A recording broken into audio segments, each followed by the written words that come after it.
fazendo depender dos outros. Não, a gente sabe que a nossa felicidade passa pelos outros. É claro que quando eu vejo um irmão que não está bem, é natural que eu fique mais triste, mais desanimado. É natural que os fatos me atinjam, é natural que um acontecimento trágico que ocorre perto de mim tenha repercussões dentro do meu coração, que modifique o meu jeito de ser, né? Não tem como. Eu sou o tempo todo um território que é visitado por situações que não são minhas.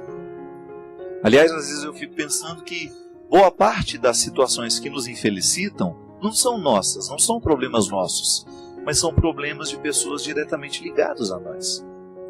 Mas aí existe uma pequena diferença que a gente precisa salientar.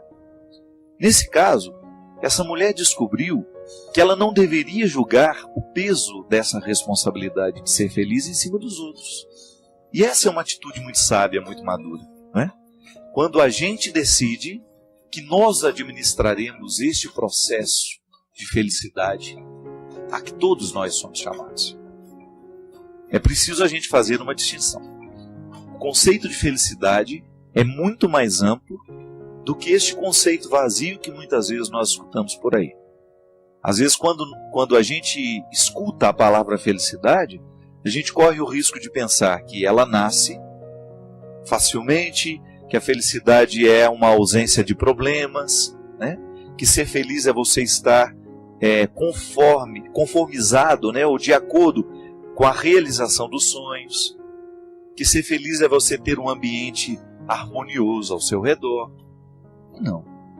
A gente sabe que a felicidade ela é possível mesmo quando as coisas não estão de acordo com a nossa vontade. Mas para isso a gente precisa desenvolver dentro do nosso coração uma imunidade, né? Uma proteção, um sistema de proteção que impeça os ataques a este processo de felicidade que eu prefiro chamar de realização humana. O ser humano feliz é aquele ser humano realizado, isto é, pegou tudo aquilo que ele tinha como possibilidades, também defeitos, ninguém tem só possibilidades, e conseguiu trabalhar bem a partir da matéria-prima que tem, que recebeu.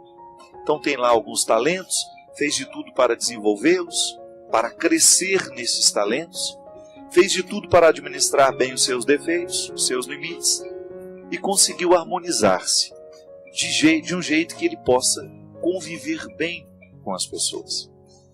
A realização humana passa pela satisfação profissional, passa pela satisfação pessoal de ser quem é, e passa também pela harmonia afetiva que nós podemos criar, que é justamente você amar, ser amado, ser tolerante, ser capaz de estar com o outro de maneira equilibrada, sem querer dominar a vida dele, estar de uma maneira leve, conviver, ter amigos, ter uma vida social, ter lá o seu tempo de trabalho, mas ter também o seu tempo de descanso.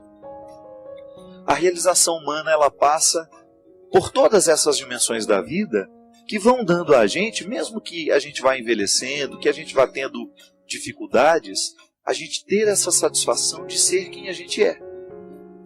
Porque a primeira coisa que nós precisamos quebrar dentro de nós é essa ilusão de que felicidade é não ter problemas. Aquele que espera ser feliz no dia em que não vai ter problema algum, ele pode morrer sem esperar pela felicidade. Essa felicidade não acontece assim.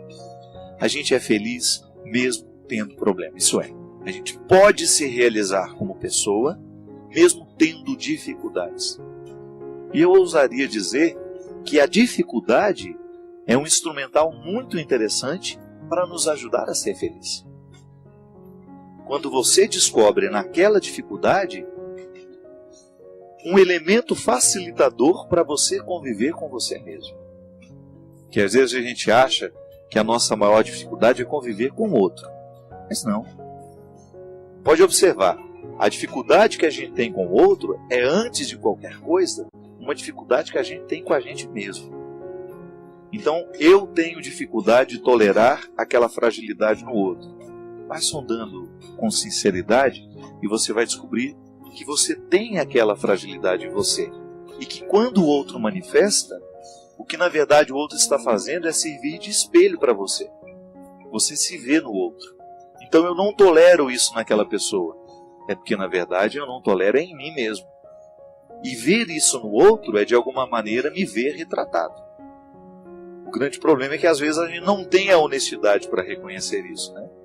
E tantos problemas de relacionamento, de convivência, seriam melhor resolvidos se a gente tivesse essa honestidade. Se a gente soubesse reconhecer por que eu tenho tanta dificuldade de tolerar esse defeito do meu irmão.